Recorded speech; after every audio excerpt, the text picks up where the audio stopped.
Hello, my educator family, and let me welcome you to Analysis Thursday. Yes, right here with Strategic Educational Consultancy Services, where we look back at the content that was done on Sunday and see how best this fits into what we have to go through in the classroom and how we can better strategize ourselves to deal with the situations that presents itself in the classroom based on the content from Sunday.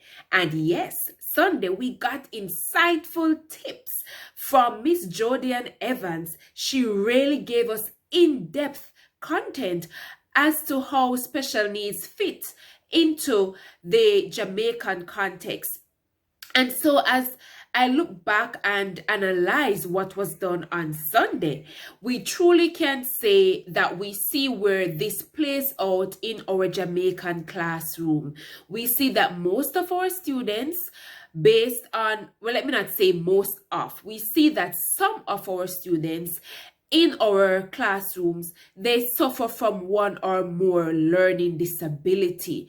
It may not be in totality, it may not be a complete approach, but we can pick up here and there little signs that we see happening to our students. What was very important, or what was my takeaway point from it, was that Miss Evans shared with us what special needs education is about. Because for us as educators, sometimes we just look at it as, oh, these are students who they need some special type of help, and we can't deal with them, so we put them on to someone else, or we refer them to the relevant authority, and we don't spend the time to look to see what really entails special education. So yes, I've learned quite a lot from what Miss Evans presented, because as she rightly said, special education has to be a systematic approach that we use to meet the needs of the students, the different students that sit before us in the classroom. And so it is tailored to meet the needs. So no one approach will be able to cover special needs. The students will need to be assessed, and then from being assessed, that is where we will now present the diagnosis, and we will now be able to tailor our strategies and our lesson planning to meet the needs of those students. And this is where differentiation in the curriculum, differentiation in instruction, differentiation in our approaches, this is where it weighs heavily on what we do in the classroom when we are dealing with special needs children.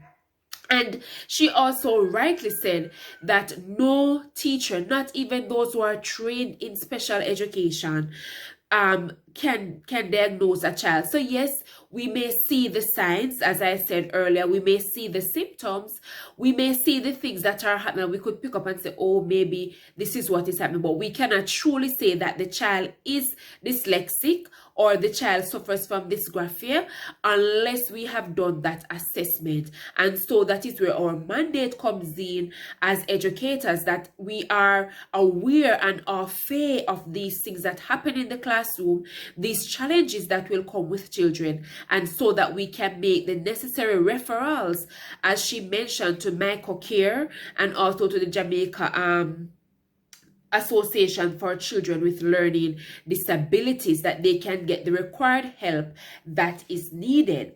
Another important point that was raised by Miss Evans, which I really had to look back and I'm like, wow, the ratio. So for every 100 students in a school, there are 37 of them that suffer from these learning disabilities.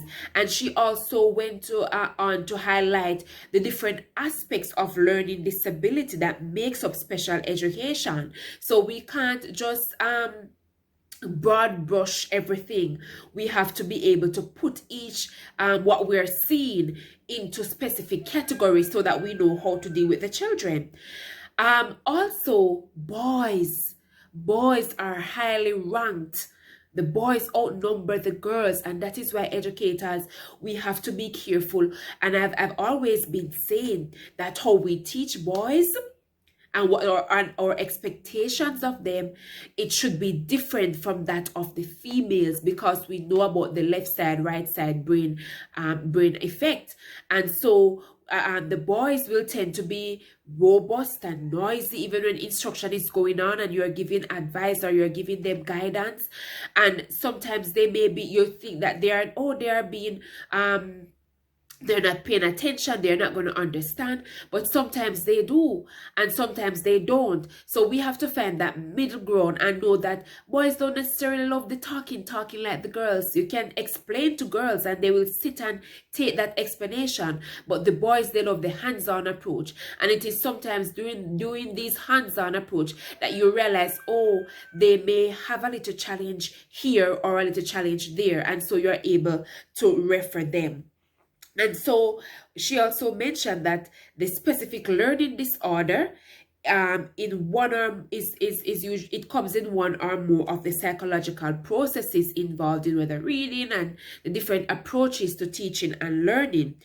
And we must also be careful that we don't misplace the learning disabilities. So as she rightly said, for this calcula, right, it doesn't mean that because the child is having a little difficulty understanding a concept that you are going to say, oh, this child is suffering from this, because it doesn't necessarily mean that that is what they're suffering from. It could be a mental block that they have going on for math.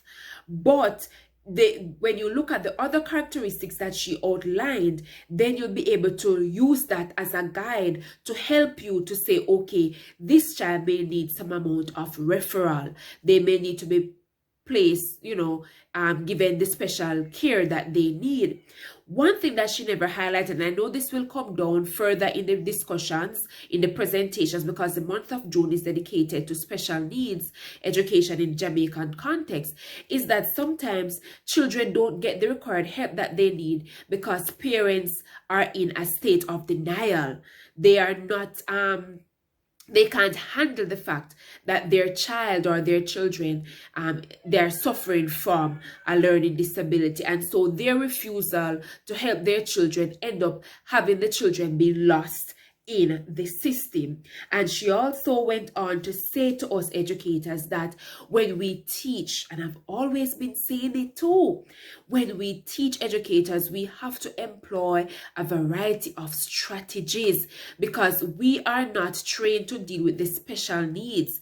And so we may never know that these students are in our classroom, and I'm happy that this is done now so that we can look back at the year that was, the term that went, to see how if we saw any of these signs, and even to help us to plan for the new school year, that we have to use a variety so that we can catch all of the term now I'm using it to say catch all of the fish in the net.